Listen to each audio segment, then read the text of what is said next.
We have a couple more questions, and I've asked people to keep their answers relatively short so that all of you will get to speak. So this one is more on the, what keeps you up at night? What are the biggest challenges that the movement faces? Only 3. You only get 3.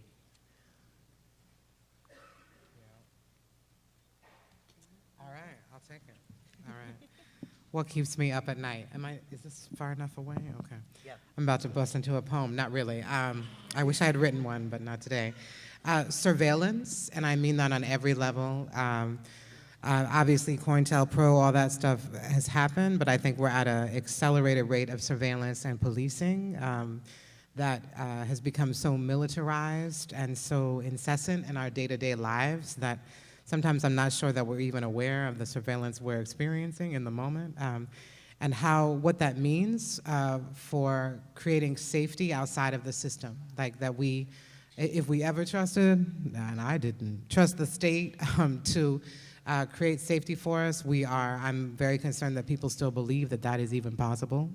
And how do we create safety, collective safety amongst each other outside of state? And I certainly can't sleep at night with the understanding that violence still seems to be seen as isolation, as isolated incidences instead of looking at the big, broad picture of structural racism and colonization that fuels state, interpersonal, and communal violence, but also within our movements, not forgetting to speak to the different kinds of violence that we are experiencing, and how do we talk about the role of generational trauma in our lives from those different kinds of violences.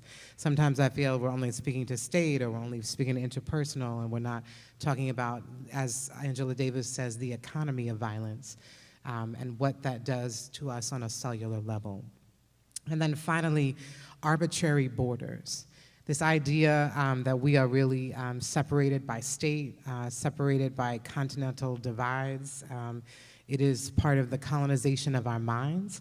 And as we look at state by state and mandatory laws around gender, around abortion rights, around immigration, around anti-Black violence and policing, what this concept of borders, and that I really need our movements to get really creative, innovative, and take even more risk on what it means to cross state lines and not get caught in the mythos that we are all separated. Now, I'm not saying politically there aren't very specific politics and regions, but I'm saying, what will we do to survive and leverage resources to make sure other regions that have less than are more equitable to other regions that have more? And where do we not get stuck in an ideology that borders are defining our politics instead of really moving like we need each other?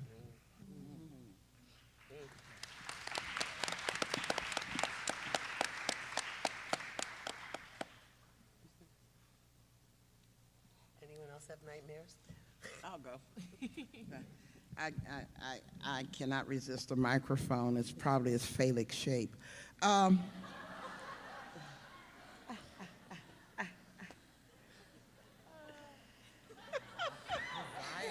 sorry, it took somebody a minute to get that one, huh? You got it. I keep saying we should be the pro-sex movement. Yes. Yeah, so I walk the walk and talk the talk. What keeps me up at night are a couple of things. The thing that I'm most concerned about now, and I did some work around this last weekend, is that we cannot really build a radical human rights movement in this country that challenges neoliberalism, capitalism, white supremacy, if we cannot change our calling out culture to a calling in culture. Mm-hmm. You know? Mm-hmm. Because I am fundamentally convinced that we've got the numbers. More people are with us than against us. We're the people of the 21st century fighting the assholes of the 19th century. Yeah. Demographically, they're fucking doomed.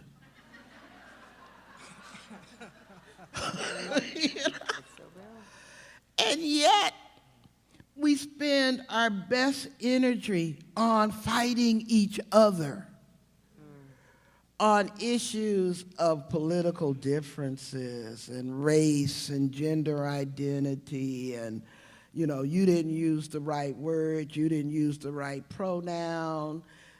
The competition between identity-based movements will kill us if we don't keep that in check. And I'm really pissed off that this wonderful concept called identity politics from the Combahee River Collective and intersectionality from Kimberly Crenshaw is being used to come up with identity bullies. So that keeps me up at night. We've got to learn the skills of calling in and worship that, because we've got to build a movement of not people who agree with us, but people who are willing to be with us. You know, and that's a different skill set than putting pressure on somebody to get them to agree with your point of view and understand where you're coming from and build a relationship with you. The movement is not fucking about you.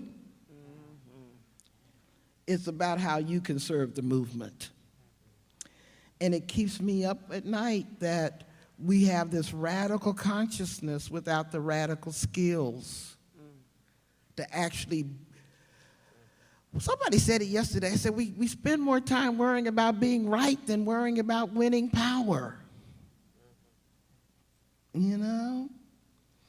And so that keeps me up at night. And I want to just say in closing, one thing I love about CLIP is that there are so many stresses and tensions among women of color who are doing reproductive justice work. It would take a book to write about it. But CLIP is our healing space. We come to CLIP and we are so damn glad to see each other, to connect with each other. I mean, Sister Song serves that for me too, but it's also a site of the fights. That's where we have a lot of the fights, is within Sister Song, kind of like within the family. But CLIP is where we get to embrace and we get to hug and appreciate that we haven't seen each other for a while, and we can talk about the funding crisis together instead of competing for it individually once we get, you know, back to our spaces. And as long as they're a CLIP, I think I'll sleep better at night.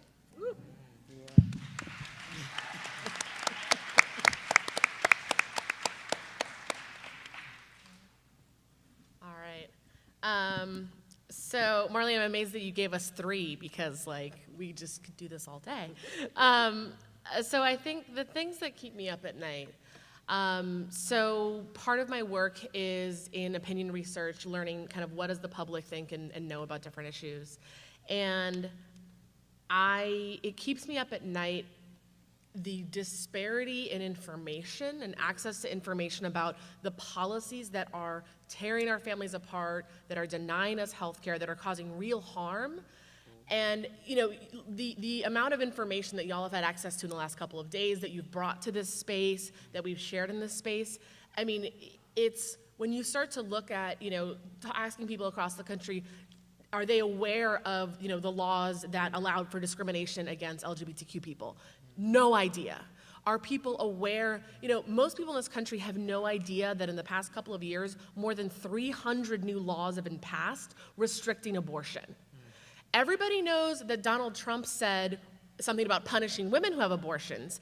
And, you know, some words from someone who will never be president is a scandal. But the fact that those words, the notion of women being punished, of people being punished for needing an abortion, those words are a scandal, but the reality that people are punished every day for needing an abortion isn't a national scandal. That's a problem. I think we need to do a better job of making scandal out of the real harm that's happening every day in our communities.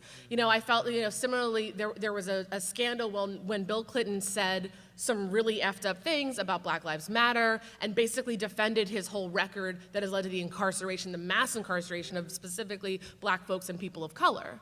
And yes, what he said was atrocious and it's unacceptable. But the bigger scandal is that those policies are still in place. Yes. The bigger scandal is that those policies are harming our communities every day, and we're not up in arms about it. So when did the words, frankly, of people who aren't policymakers anymore, who aren't doing this now, become more important than the policies that have a real impact on our lives? And as the people who have this information, we have to take it out to folks who aren't in this room. We have to take it to our families. Take it to the people who've unfriended you on Facebook because you talk about politics too much, because they need to know about this. We can talk to each other, and it's beautiful, and we need it sometimes, but we really need to talk to other people. Second thing that keeps me up at night is the increasing and manifold ways that the vote is denied in this country.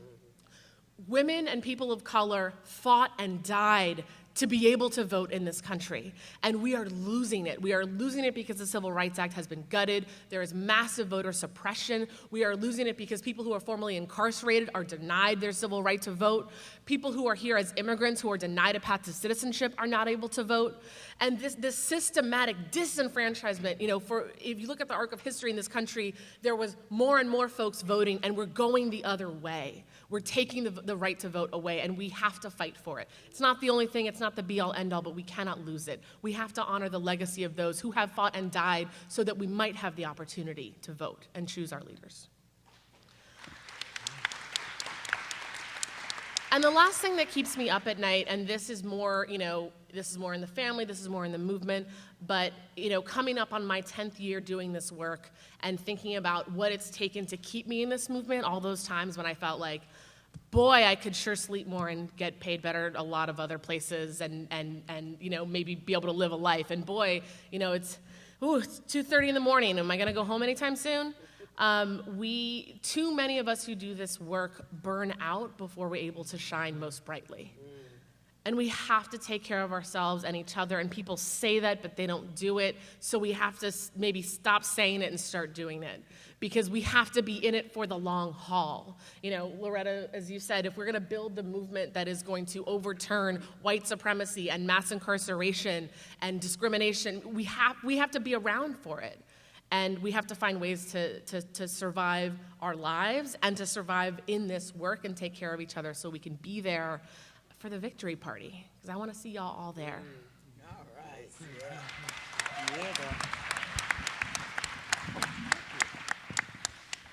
So in addition to what Cara and Loretta and Kimberly have said, I ditto all of that. All of that keeps me up at night. The surveillance and the racism and the calling out culture. And for me, all of that is really encompassed in this power dynamics game.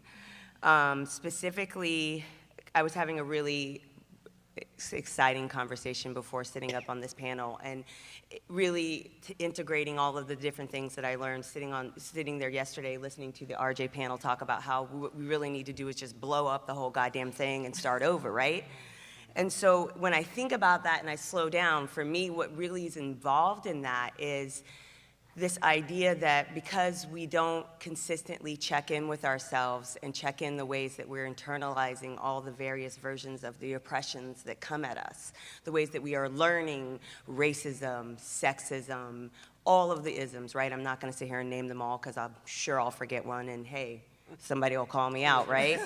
So like when we don't check in with ourselves constantly, right? Like all of us get caught in this game that, oh, I did that work, I don't have to do it anymore.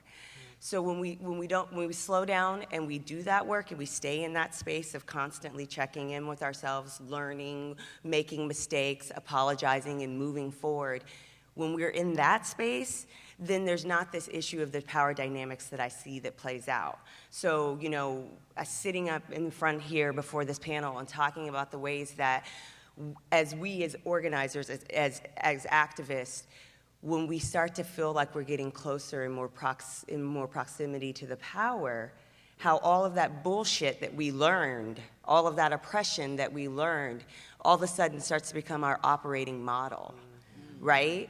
So that's what keeps me up at night. that we don't do the work, that we don't continually do the work for ourselves so that we don't find ourselves becoming the thing that we've been fighting against. And that for me is really, really hard because I see it. I see all of the people doing it, right? Soon as we start to see that we get even validity, right? So we talked about the way that this conference is now starting to get validity with big national partners and things, right? What does that mean for all of us in this room? Do we check ourselves? Do we check them and say, where were you at before? Right? So this is the stuff that keeps me up at night, knowing how to stay in connection with the power, because we got to know it, we got to work with it, we got to figure out how to blow the shit up. And the only way we're going to know how to really blow it up is if we're in it, right? And we also have to remember that that seductive nature of that power can really, really insert itself in these really quiet ways. And the next thing we know, we're operating with all of the things that we thought we'd cast aside. So that's my biggest struggle. That's the thing that I see most often happening. And it happens for everybody in every identity, right? So I'm not going to play this identity politics that black people don't do it and white people do more. No, everybody does it because it's that fucking power. We all want it. And we think that the way to get it is to get as close to it as possible, but that's just not the answer. Thank you.